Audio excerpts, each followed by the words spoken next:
지난주에 튀르키예 시리아 지역에 또다시 진도 6.2의 강진이 발생했다는 그런 소식을 듣게 되었습니다. 최근에 이런 그런 자연재앙들이 지구 곳곳에서 일어나고 있는 것 같아요. 자, 이런 소식을 들을 때마다 참 참담하기 참담하기 짝이 없고, 정말 우리의 인간의 모습들이 얼마나 무기력한가, 얼마나 연약한가, 우리가 하나님 앞에서 정말 이렇게 연약할 수밖에 없구나라는 것을 이렇게 느끼게 됩니다. 오늘 본문 말씀을 보면 이런 자연 앞에서 아주 무기력한 그런 사람들의 모습을 보게 됩니다. 자, 그들은 여호수아와 이스라엘 백성들이었습니다.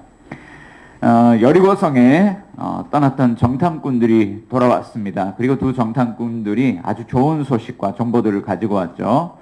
그리고 여호수아에게 그곳에서 겪었던 일들을 보고를 했습니다. 그러자 여호수아가 그러면 우리가 더 이상 지체할 것이 없습니다. 바로 갑시다라고 결정을 하고 다음날 아침 일찍 일어나서 전체 백성들을 이끌고 여리고성을 향해서 전진하는 그런 행진의 모습들이 그려져 있어요. 오늘 본문 1절 말씀 가운데 보면 3장 1절입니다. 또 여호수아가 아침에 일찍 일어나서 그와 모든 이스라엘 자손들과 더불어 시딤에서 떠나 요단에 이르러 건너가기 전에 거기 유숙하더라. 아침 일찍 일어났어요. 전체 백성들이 이 행진을 하기 위해서 아침에 캠프를 다 정리하고 이 시딤에서 요단강까지 이동하는 그런 모습을 한번 그려보십시오. 완전 정말 민족대 이동이죠. 자, 불과 한 얼마 되지 않는 거리인데 이렇게 이동을 하는데 2절 말씀 가운데 보면 이렇게 이야기를 해요. 사흘 후에라는 이야기를 합니다. 즉시 여리고성을 향해서 떠났는데, 자, 그들이 사흘 동안 요단강에서 발이 묶여 있었습니다. 여리고성으로 바로 가게 될 줄 알았는데 그들은 얼마 가지 못해서 요단강 앞에서 발이 묶여버린 것입니다. 사흘 동안 그들은 움직이지 못했습니다. 자, 이유가 있습니다. 15절 말씀 보니까요. 자, 요단이 곡식 거두는 시기에는 항상 언덕에 넘치더라. 무슨 얘기냐면 이 곡식 거두는 시기가 되면 요단강 강물이 범람해서 이 언덕에도 항상 물이 넘쳤다. 이렇게 왜 우리 여름에 홍수가 막 나기 직전 이렇게 보면은 이제 우리 중랑천 이렇게 제방이 있잖아요. 물이 찰랑찰랑하게 막 올라옵니다. 자, 여러분들 그런 거 이제 우리 여름이 되면 비가 많이 올 때마다 보잖아요. 언덕에 물이 차고 넘쳤더라. 그러니까 물이 얼마나 많은 겁니까? 이 사람들이 행진을 할 때 그 당시에 이 사람들이 출애굽 40년이 지나서 모세가 죽고 난 후에 출애굽 41년 1월 1일이 되었을 때 하나님께서 이제 여호수아를 부르시고 그에게 명령하십니다. 너 약속의 땅으로 건너가라. 내가 그 땅 주겠다. 내가 너와 함께 하겠다.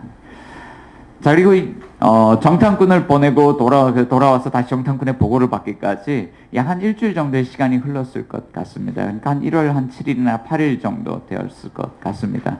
자, 그들은 유대력으로 그 시기를 니사놀이라고 부르는데, 이 당시에 가나안 땅의 문화를 보면은 그때 곡식을 거두는 시기고, 이 당시가 이 가나안 지역에 이른 비가 내리는 우기였다는 거예요. 우기였고, 또 공교롭게도 우리나라 이제 우리가 사용하는 태양력이잖아요.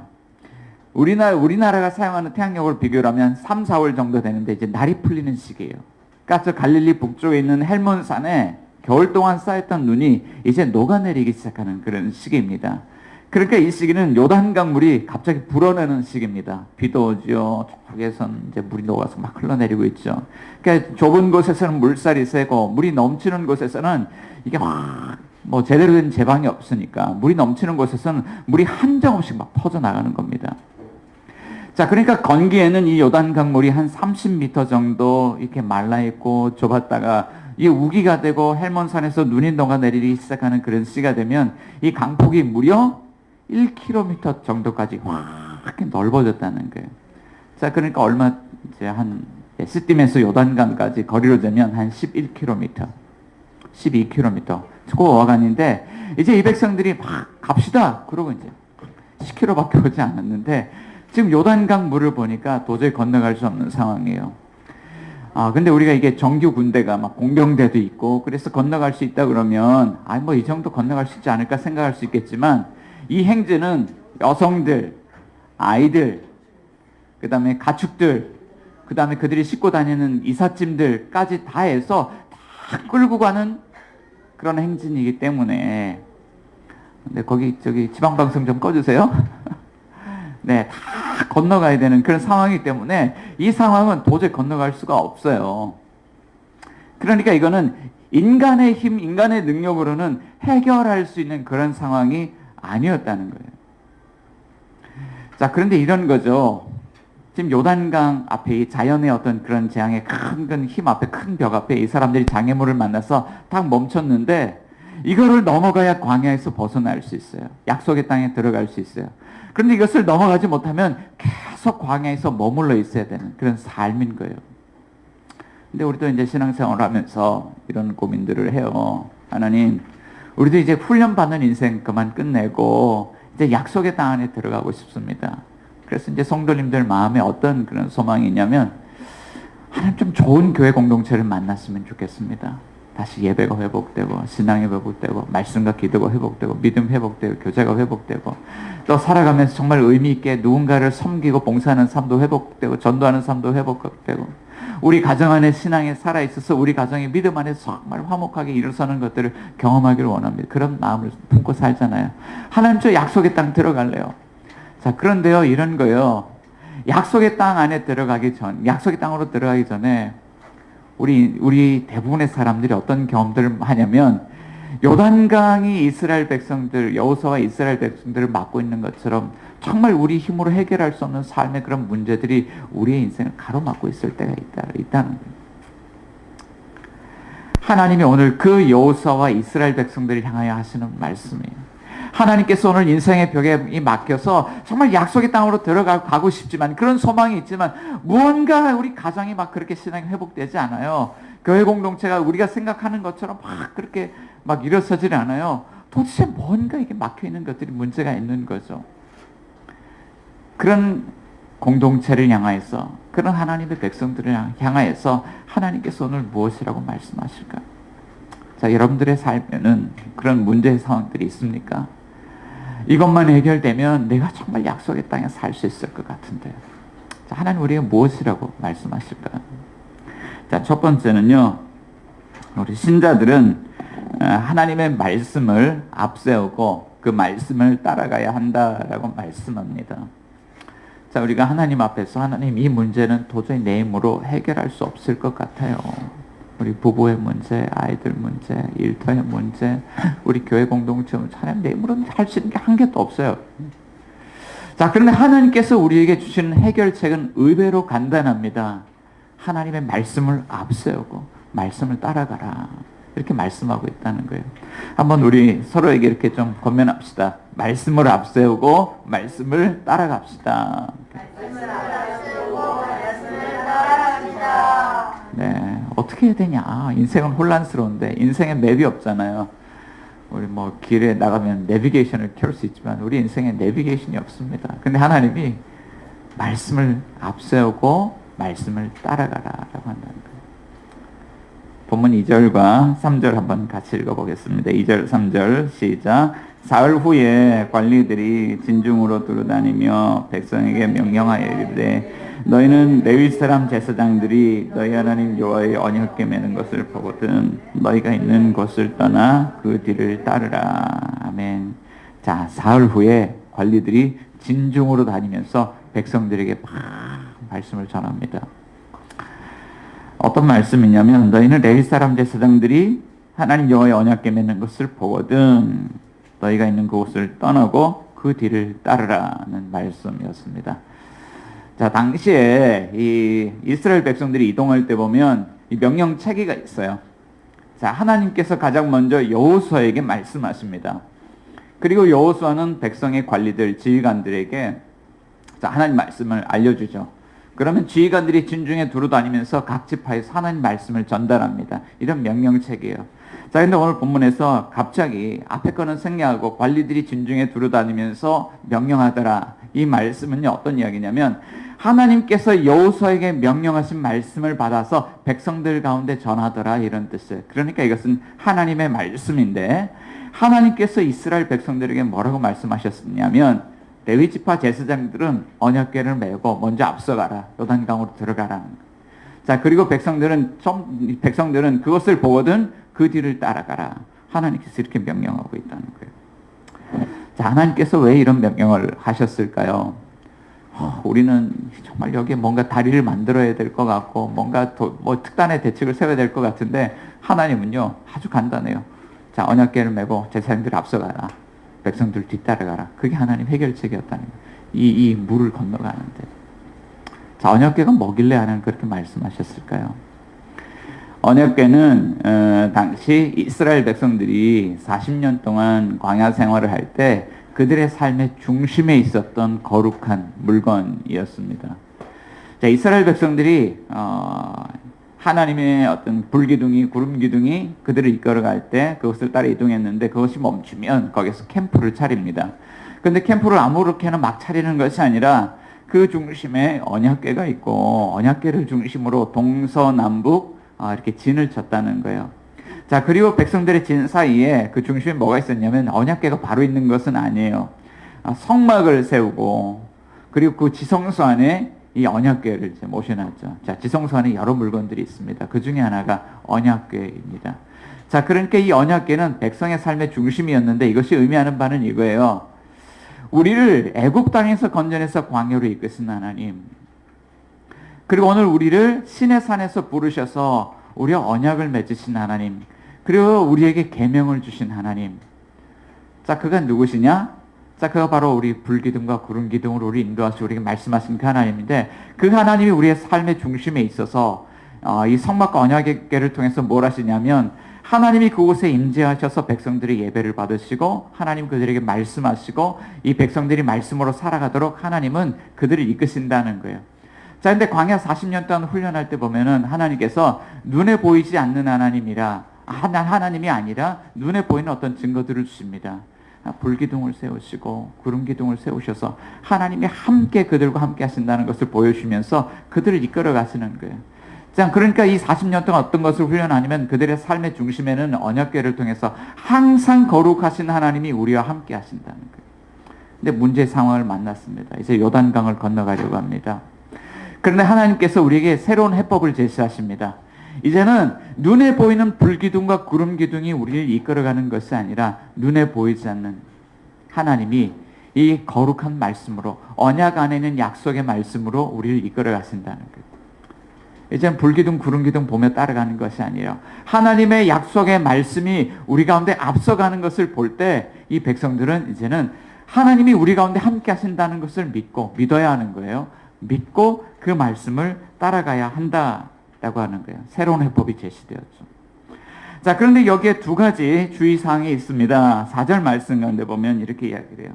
너희와 그 사이 거리가 2000규빗쯤 되게 하고 그것에 가까이 하지 말아라. 또 5절 가운데 보면 너희는 자신을 성결하게 하여라. 이 두 가지 주의사항을 말씀하십니다. 자, 우리는 이 말씀을 읽을 때 아마 이제 기본적으로는 이런 이해를 할 것 같습니다. 하나님을 가까이 하면 안 되는구나. 그리고 하나님과 함께 하기 위해서는 우리 자신도 하나님처럼 거룩해야 되는구나. 성결해야 되는구나. 자, 그러니까 하나님 어떤 하나님이냐면 우리 가운데 함께 하신 하나님은 거룩하신 하나님, 죄를 미워하시고 죄에 대해서 즉결 심판하신 하나님, 죄에 대해서 죽음으로 다스리시는 아주 두려우신 하나님인 거예요. 그러니까 이 말씀은 이런 거 아니야? 하나님 따라가려면 정말 우리 하나님 앞에서 정신 똑바로 차리고 하나님 따라가야 되는 거 아니야? 그러면서 하나님을 굉장히 두렵게 생각하고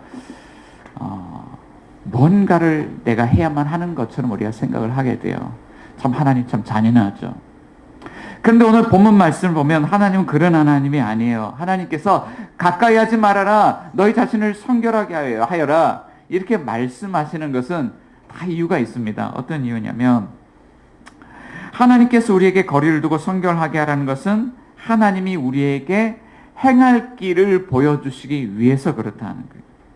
자, 그것은 이스라엘 백성들이 한 번도 가보지 못했던 새로운 길인데 하나님께서 기이한 방식으로 영어로 하면 amazing이거든요. 놀라운 방식으로 그 길을 열어주시는 것을 보여주실 거야.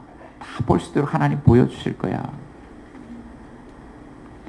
자, 그러니까 여기 하나님의 언약궤와 백성들 사이의 거리가 2000규빗 떨어져 있어야 되는 이유가 있어요. 1규빗은 얼마나 될까요? 여기부터 여기까지가 1규빗입니다. 몇 센치 정도 될까요? 네, 한 50cm? 뭐 각자 다를 수 있겠지만 우리 규호의 팔 길이와 제 팔 길이가 다르니까 뭐 다를 수 있겠지만 대략 한 45cm 정도로 계산을 합니다. 그러니까 2000규빗은요 900m 정도 되는 거리예요.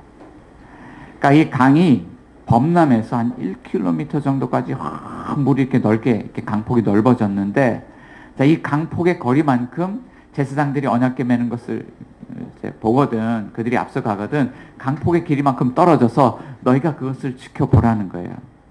그러니까 하나님께서 자, 이 거리를 통해서 온 이스라엘 백성들이 하나님께서 요단강에서 어떻게 길을 내시는지 그것을 공개적으로 보여주시겠다는 의미죠. 그러니까 하나님 걸어가는 하나님이니까 너희들 가까이 오면 안 돼. 가까이 오면 죽어. 하나님은 굉장히 두려우신 하나님이야. 이 위험한 일 하면 안 돼. 이렇게 이제 하나님 우리에게 말씀하시고 위협하시는 것이 아니라 떨어져 있어. 내가 행하는 일들을 너희 모두에게 보여줄 거야. 하나님께서는 누구보다 이스라엘 백성들이 그 길을 건너가길 원하시고 약속의 땅으로 들어가길 원하시는 하나님. 하나님 그곳에 아주 마음을 쏟으시는, 자기 백성들에게 마음 쏟으시는 하나님이라고 말씀하고 있는 거예요. 여러분, 하나님이 길을 열어주시는 분이라는 것을 믿습니까? 최근에 유튜브에서 많은 한국 크리스찬들에게 사랑을 받는 그런 찬양곡이 한 곡이 있습니다. 영어 제목으로는 Waymaker, 네, 길을 만드시는 주라는 그런 곡입니다. 저는 이 곡을 처음에 아내를 통해서 알게 됐고요. 또 아내는 캐나다에서 여행을 하는 어느 한 목사님 가정의 이야기를 통해서 이 곡을 접하게 되었습니다. 그 목사님이 아무 대책 없이 막 캐나다에서 여행을 하세요. 3남매를 홈스쿨링 하면서 키우면서 아이들 학교도 다니지 않고 막 대책이 없습니다. 막 그냥 여행을 합니다. 그런데 아이들이 아빠하고 기타 연습을 하고 찬양 연습을 하면서 Waymaker라는 찬양을 불러서 유튜브에 올렸는데 이게 대박이 나서 많은 그런 한인교회들이 이 친구들을 초청해서 직접 함께 찬양 집회를 하기도 하고 이런 놀라운 일들이 일어났어요. 그래서 아내가 막 감동을 받으면서 야, 하나님 이렇게 길을 열어주신다. 자, 이 찬양에 그 가사가 이렇습니다. 자, 영어 가사를 갖고 왔는데 영어 하면 안 될 것 같아가지고 한글 가사를 가져왔는데요. 주 여기 함께 하시네. 그냥 이렇게요. 주 여기 함께 하시네. 나 경배해, 다 경배해. 이곳에 세일 행하네. 주 경배해, 주 경배해. 그는 길을 만드시는 주, 기적을 행하시는 분, 그는 나의 하나님. 그는 약속을 이루시는 주, 어둠 속에 빛이 되시는 그는 나의 하나님. 나의 하나님, 나의 하나님, 나의 하나님, 나의 하나님. 그러면서 이 찬양을 이렇게 합니다. 자, 그런데 이 곡의 본래 만들어진 배경을 좀 이렇게 살펴보면 이 곡은 아프리카에 있는 나이지리아에 있는 시나크라는 CCM 싱어송 라이터, 가스펠 싱어송라이터가 작곡한 곡이에요. 자, 그분이 이 곡을 작곡하게 된 데는 특별한 배경이 있는데 성령님께서 그분의 마음에 이런 감동, 이런 말씀을 주셨다는 거예요. 너는 이 지구의 마지막 분단 국가인 한국을 위해서 곡을 작곡하라는 거예요. 놀랍지 않습니까? 여러분, 아프리카 땅에 정말 가난하고 도움이 필요한 사람들이 얼마나 많습니까? 그녀는요, 항상 이런 현장을 목도하고 살아가는 그 아프리카 사람인데, 그런데 하나님께서 이런 말씀을 주신 거예요. 너는 저 작은 이 지구의 마지막 분단 국가인 한국을 위해서 이 곡을 만들어라. 그래서 Waymaker라는 곡은요, 분단된 한국을 위해서 처음에 만들어진 곡이라는 거예요. 근데 그녀의 그 멀리 있는 그녀의 음성을 통해서 하나님 우리에게 이렇게 말씀하시죠. 한국 사람들 들으세요. 하나님은 길을 만드시는 분 Waymaker이십니다. 이 복음을 전하고 있는 거예요. 남과 북이 분단되어 있습니다. 정치적으로 보수와 진보가 아주 깊은 갈등을 겪습니다. 경제적으로는 부자와 가난한 사람들이 빈부의 격차가 날로 늘어나고 있습니다. 요즘 세대와 세대 간에 남녀 간에 계속해서 갈등들이 생기고 이제는 양극화가 아니라 N극화죠. 2개, 3개, 4개, 5개 온 살아가는 삶의 현장들이 다 쪼개어서 갈등과 분열을 겪고 살아가죠. 그런데 하나님 그녀의 음성을 통해서 우리에게 이렇게 말씀하십니다. 길이 없습니까? 아니에요. 하나님에게는 웨이메이커 길이 있습니다. 하나님 길이 있다고 말씀합니다. 여러분, 하나님 정말 우리 인생에 길을 만드실 수 있는 웨이메이커라는 사실 믿으십니까? 자, 그럼 우리는 또한 이것을 믿어야 합니다. 하나님께서 길을 만드시기 전에 우리에게 무슨 일을 하고 계시냐면 하나님 우리에게 항상 말씀하고 계신다는 거예요. 종교개혁가들이 그 당시에 종교개혁을 일으키면서 정말 길이 어둡고 깜깜하고 시대가 어두웠겠지만 그들은 이것을 깨달았습니다. 우리가 성경으로 돌아가야 한다. 오늘 우리가 정말 넘어서지 못하는 어떤 문제 앞에 섰을 때 해야 되는 일은 말씀으로 돌아가는 거예요. 말씀을 읽고 듣고 묵상하고 공동체가 말씀 안에 함께 서고 함께 나누고 또 서로 말씀 안에 우리가 함께 가기 위해서 피차 권면하고 가르치고 위로하고 격려하고 기도하고 함께 교제 나누고 우리 함께 말씀 안에 서야 한다라고 하는 말씀하고 있다는 거죠. 자, 오늘 여러분의 삶의 자리는 어디입니까? 이 넘사벽 문제를 만났을 때 여러분들은 하나님의 말씀을 1순위로 삼고 말씀을 듣는 일에 귀를 기울이고 있습니까? 지난주 우리 목사님 설교할 때도 더 유념해야 합니다. 말씀이 전부입니다. 더 유념해야 됩니다. 더 많은 게 필요하지 않습니다. 설교했잖아요. 자, 그럼에도 오늘 이 자리는요, 강 넘어 있는 전투 현장을 향하는 이 전쟁 상황이 시작된 거예요. 자, 근데 이 전투 준비는 안 하고 하나님이 우리에게 말씀을 준비하라 그런단 말이죠. 자, 우리 왜 말씀을 들어야 합니까? 자, 둘째로는 하나님 우리를 말씀의 권위와 능력을 신뢰하는 공동체로 세우기를 원하시기 때문에. 자, 오늘 본문의 이미지는 이 전쟁의 상황, 어떤 전투하는 이미지입니다. 그래서 이 백성들을 가나안 땅에 있는 백성들과 싸워야 될 하나님의 군대라고 우리가 이미지를 한번 그려볼 수 있죠. 자, 이 사람들이 이기려면, 이 전투에서 이기려면 이 사람들에게 뭐가 필요할까요? 최근에 이런 소식을 들었습니다. 우리 교회에서 한 5분, 10분 가면 새마을 청소년 센터가 있죠. 거기에 풋살장에 있는데 거기에 있는 그 친구들이 자, 새로운 강팀이 나타났다고 이야기를 한다는 거예요. 새로운 강팀. 그 강팀 이름이 교회팀이라고 불린답니다. 매주마다 가서 축구를 하는데 이 친구들이 이기는 거예요. 보통 3팀, 4팀, 5팀 모여서 축구를 하는데 계속해서 이겨서 결승전까지 매주 올라가는 거예요.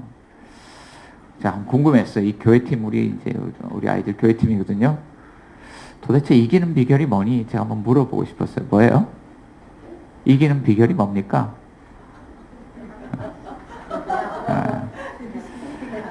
제 나름대로 생각을 한번 정리를 해봤어요. 우리 이제 아이가 와가지고 아빠 오늘 누가 몇 골 넣고 누가 어떻게 했고 오늘 경기가 이렇게 진행이 돼서 쭉 이야기를 하거든요. 근데 그 이야기를 들으면서 제가 어떤 생각을 했냐면 이런 생각이 있어요. 아, 서로를 믿는구나. 함께 경기를 뛰면서 팀으로 경기를 뛰는데 서로에 대한 신뢰가 있구나. 이 신뢰인 거예요. 자, 하나님께서 이스라엘 백성 공동체를 향해서요, 말씀을 따르라고 하시는 그 이유는요, 이런 거예요. 2가지 이유가 있는데요. 하나는 여호수아의 리더십을 세우고 이 공동체 안에 그 공동체를 구성하고 있는 사람들에게 안정을 주기 위한 겁니다. 자, 7절 말씀 같이 한번 읽어보겠습니다. 7절입니다. 시작. 여호와께서 여호수아에게 이르시되 내가 오늘부터 시작하여 너를 온 이스라엘 목전에서 크게 하여 내가 모세와 함께 있었던 것 같이 너와 함께 있는 것을 그들이 알게 하리라. 자, 여호수아를 모세같이 높인다고 말씀하세요. 근데 하나님 어떻게 높이십니까?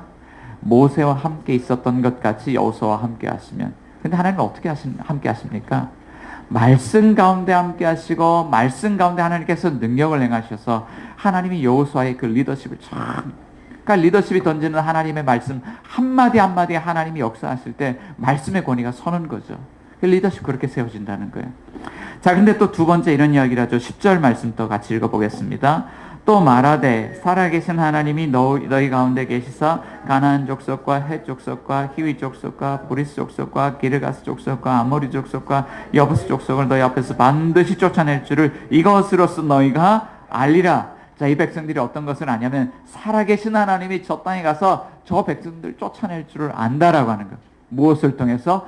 요단강에서 선포되는 이 여호수아의 말씀 가운데 하나님의 말씀의 권위와 능력이 나타날 때 이 백성들은 오늘 하나님이 이렇게 역사하신다면 앞으로 우린 더 볼 것도 없어. 같이 가면 돼. 백성들이 하나님의 능력을 쓰려고 대적들을 만날 때도 우리는 이길 거야 라는 마음이 있죠. 축구하러 가서 이길 거야 라는 마음이 있는 거예요. 떨리지 않죠. 상대팀 처음에 어떻게 싸워 이게 아니라 위에서 왔어 이렇게 보게 되는 거예요. 떨지 않고 마음의 안정감을 갖고 이 전쟁 가운데 임하게 되는 것이죠. 그때 이들이 만나는 하나님이 있습니다. 10절 말씀에서는 그 하나님을 살아계신 하나님이라고 말씀하고 있고 11절과 13절에서는 온 땅의 주 하나님이라고, 온 땅을 다스리는 하나님이라고 말씀하고 있다는 거예요.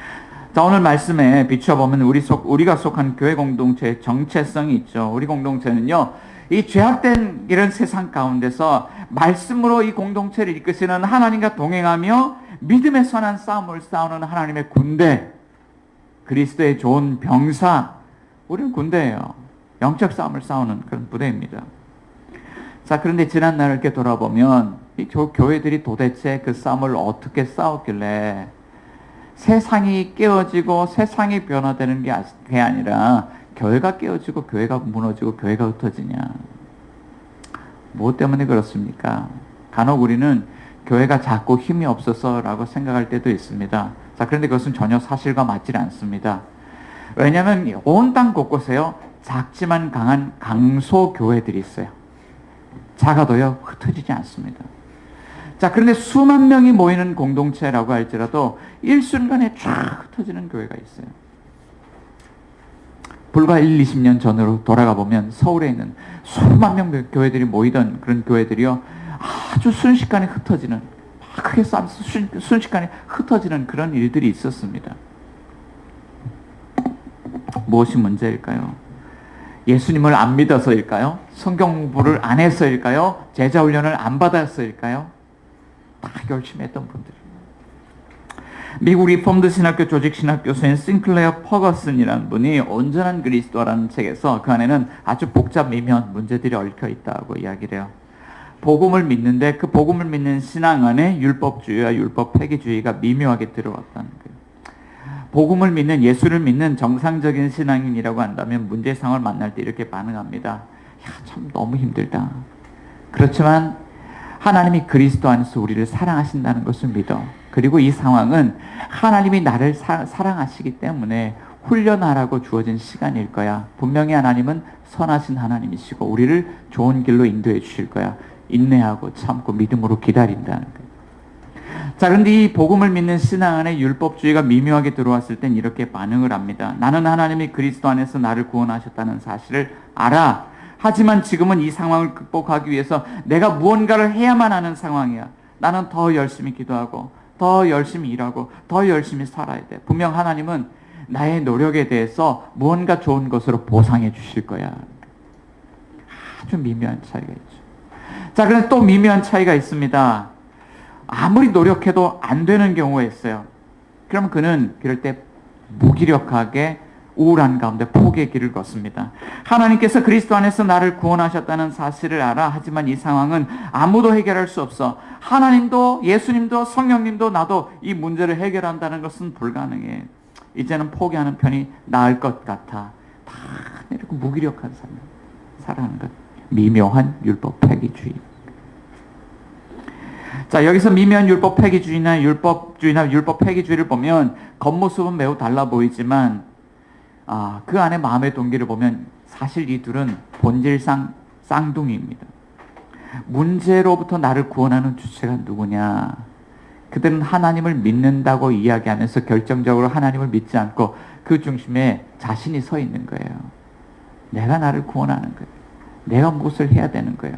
그런데 마음속에 딱 깊이 들어가면 이 문제 해결책은 돈이야. 이 문제 해결책은 어떤 인맥이야. 이 문제 해결책은 여론이야. 뭐 그러면서 등등등등 마음속 깊이 들어가면 하나님이 아닌 다른 것을 의지하는, 달리 이야기하면 마음의 우상을 섬기는 그들의 모습이 있더라는 거예요. 그런데 교회를 이끌어가는 목회자가 이런 미묘한 율법주의와 미묘한 율법 폐기주의에 빠져 있을 때 이 교회 상황이 굉장히 심각해져요. 목회자뿐만 아니라 온 교회 성도들이 그 미묘한 차이 때문에 굉장히 혼란한 상황에 처한다라고 싱클레어 퍼거슨 이야기하는 겁니다. 미국의 어느 대학 교수님이 학생들을 앉혀놓고 물 한 잔을 이렇게 따르면서 질문했어요. 이게 무게가 얼마나 될까? 이 무게가 얼마나 될까요? 맞춰봐. 무게 얼마나 될까? 이 안에 물 200g, 300g, 400g? 자, 근데 교수님이 하는 이야기가 있어요. 강의 주제가 있었을 텐데 하는 이야기가 사실 물 문제가 이게 물의 무게가 문제가 아니다. 이거를 이렇게 들고 있다 보면 처음에는 이 무게 한 몇 g쯤 되니까 무게를 느끼지만 이걸 하루 종일 들고 있다고 생각해 보세요. 팔이 저려오기 시작할 것이고 언젠가는 팔이 마비가 오기 시작할 것이고 결국에는 이 컵을 잠시도 들고 있을 수 없을 만큼 이 팔을 못 쓰게 되는 불능 상태가 올 거다. 우리 마음 안에 두려움을 안고 살아갈 때, 우리 마음 안에 염려와 근심을 안고 살아갈 때, 내가 뭘 해야만 해, 또는 나는 할 수 없어, 이런 마음 가운데 우리가 젖어 있을 때 우리는 어떻게 이제 상황이 진행되냐면 처음에는 작은 문제예요. 근데 그것을 계속해서 생각하는 거예요. 문제가 아주 커집니다. 자, 그리고 결국에는 이 문제 때문에 내가 뭔가를 해야만 하는데 굉장히 불안하죠. 근데 결국에는 아무것도 할 수 없는 그런 상태가 온다는 거예요. 요단강을 앞에 두고 있습니다. 우리가 왜 이 문제를 극복하지 못합니까? 우리가 왜 약속의 땅 안에 들어가지 못합니까? 결국에는 믿는다고 하면서 하나님에 대한 그런 신뢰가 깨어졌기 때문이라는 거예요.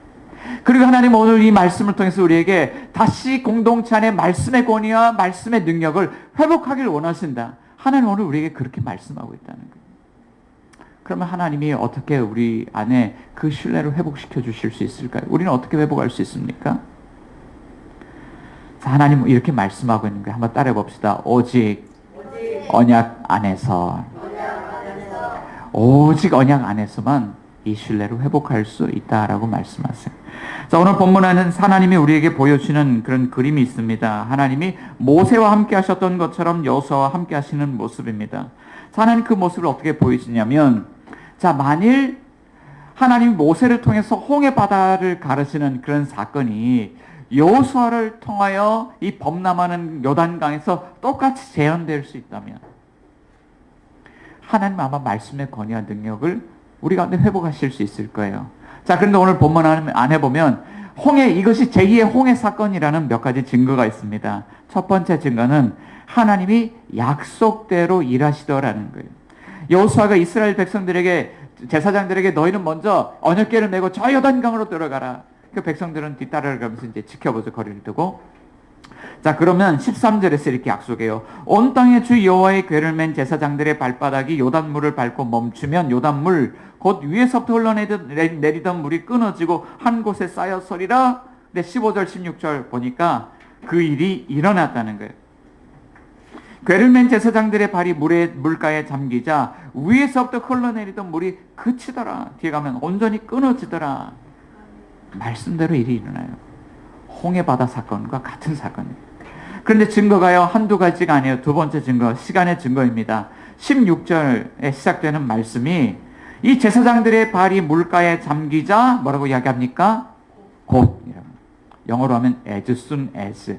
하자마자 곧, 즉시로 이런 이야기죠. 자, 그런데 언제까지 그렇게 됐습니까? 17절 저 중간에 보니까 그 모든 백성이 요단을 건너기를 마칠 때까지. 놀랍지 않습니까? 언약궤가 요단강 안에 진입하던 그 순간에 물이 쫙 갈라지기 시작하는데 온 이스라엘 백성들이 그것을 통과하기까지 그 시간 동안만 이렇게 갈라졌다는 거예요. 이것이 홍해바다의 그 홍해바다 갈라진 사건과 같다는 거예요. 자, 세 번째 증거가 있습니다. 강이 범람하는 시기에, 건기가 아니라 우기에, 강이 범람하는 시기에 언덕에 물이 찰랑찰랑 넘칠 때 이런 일이 일어났다라는 거예요.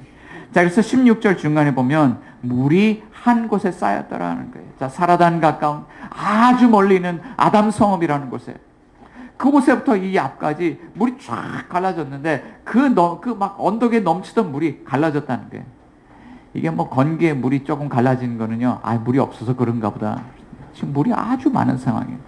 그러니까 홍해 바다가 완전히 이게 파도가 치면서 이스라엘 백성들이 우리가 이걸 어떻게 건너가 두려워하는 상황인데, 뒤에는 애국 군대가 쫓아오고 있었죠. 그런데 이 요단강도 같은 상황이었다는 거예요. 이 물을 어떻게 건너가 그러고 있는데, 이 그 많던 물이 쫙 홍해 바다의 그 사건이라는 거예요. 그런데 네 번째 마지막 증거가 있습니다. 마른 땅의 증거예요. 17절 가운데 보니까 궤를 맨 제사장들이 어떤 땅에 서 있습니까? 마른 땅에 굳게 섰고. 자, 백성들은 어떤 땅으로 건너갑니까? 그 마른 땅으로 건너갔다라는 거예요.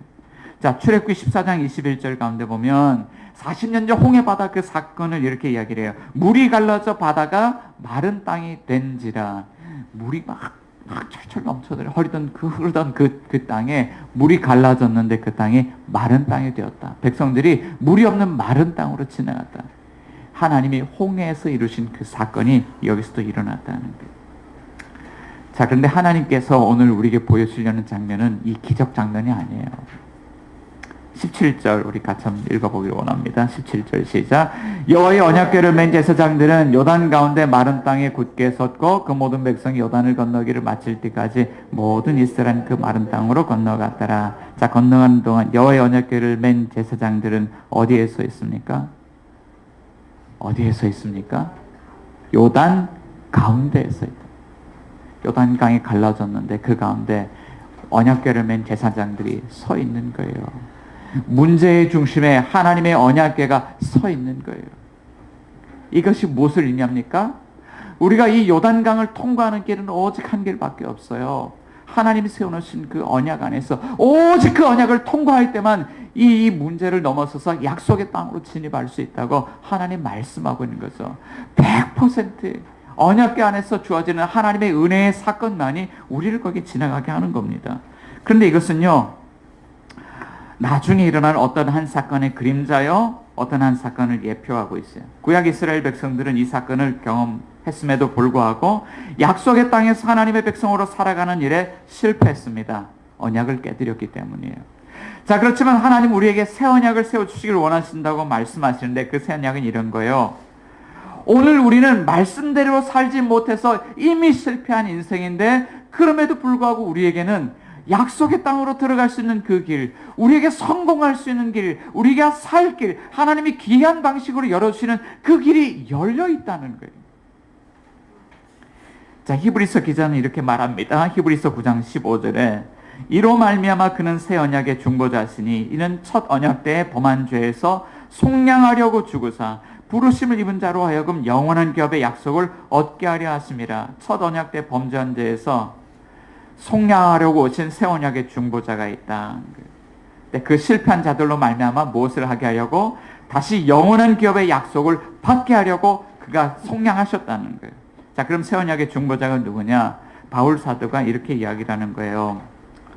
다 같이 말씀한 구절 찾아보겠습니다. 로마서 3장 24절. 자, 로마서 3장 24절. 신약성경. 자, 찾으셨으면 우리 같이 한번 읽어볼까요? 로마서 3장 24절 같이 한번 큰 목소리로 읽어보겠습니다. 시작. 그리스도 예수 안에 있는 속량으로 말미암아 값없이 의롭다 하심을 얻은 자 되었느니라. 자, 속량하신 분, 새 언약의 중보자 누구입니까? 자, 그리스도 예수시다. 자, 그리스도 예수 안에는 속량으로 말미암아 첫 언약 때 범한 죄에서 실패한 백성들이 다시 그 속량의 은혜로 말미암아 하나님의 은혜로 값없이 의롭다 하심을 얻은 자 되었느니라. 어디 안에서? 자, 이런 거예요. 오직 언약 안에서란 말은요, 이 말인 거예요. 신약 성경에 두고두고 사도들이 이렇게 우리에게 전해주는 말씀은 그리스도 안에서라는 거예요. 그리스도 예수 안에서라는 거예요. 엔 그리스도라는 거예요. 우리가 언제 하나님의 은혜를 입고 이 영원한 약속의 기업을 받는 그 자리 가운데 나아갈 수 있느냐? 예수 그리스도 안에서요. 그리스도 밖에서 그 일이 일어납니까? 우리가 무언가를 해야 합니까? 우리가 무기력하게 포기하고 살아야 됩니까? 아니라는 거예요. 하나님은 그리스도 안에서 하나님의 100% 값없는 은혜를 우리에게 베풀어 주셔서 그 길을 열어주신다라고 하는 거예요. 우리 죄에 대해서 그리스도께서 죽으셨습니다. 우리를 죄에서 구원하시려고 그리스도께서 십자가에서 죽은 자 가운데 사흘 만에 부활하셨습니다. 그가 우리를 위한 일을 하셨습니다. 그리스도 안에서 우리는 그와 함께 죽고 그와 함께 우리는 산다는 거예요. 자, 요단강이 열렸는데 이걸 넘어갈 수 있는 이유는 뭡니까? 그리스도께서 우리를 대신하여 이미 죄값을 다 지불 하셨기 때문에 실패한 백성들은 실패할 수밖에 없지만, 첫 언약 때 실패한 백성들은 실패할 수밖에 없지만, 새 언약 안에서 그리스도 안에 있는 백성들은 실패할 수 없는 길을 간다. 자, 그러니까 우리가 넘지 못하는 이 요단강은 뭐라고 이야기할 수 있냐면 이게 바로 십자가인 거예요. 오늘 우리가 십자가를 통과하지 못하기 때문에 하나님 은혜를 경험하지 못하는 거죠. 근데 그 십자가의 길은요, 우리 힘으로 통과하는 게 아니에요. 하나님요, 우리가 뭘 해서 우리를 구원하신다고 말씀하지 않고 그리스도 안에서 우리의 길을 열어준다는 거예요. 우리는 뭔가 다른 것이 있어야 이 세상에서 이길 수 있다고 생각합니다. 그러나 하나님은 오늘 우리를 그 자리로 부르지 않았어요. 하나님 부르시는 자리는 이것입니다.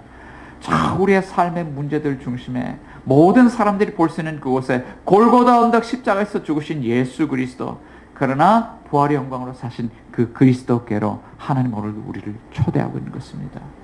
여러분, 그리스도를 믿으십시오. 십자가의 은혜를 받아들이십시오. 그리스도 안에 거하십시오. 하나님께서는 오늘 여러분들에게 길을 열어주셔서 이 요단강을 통과하게 하시고 십자가를 통과하게 하시고 약속의 땅에 살아갈 수 있도록 인도해 주실 겁니다.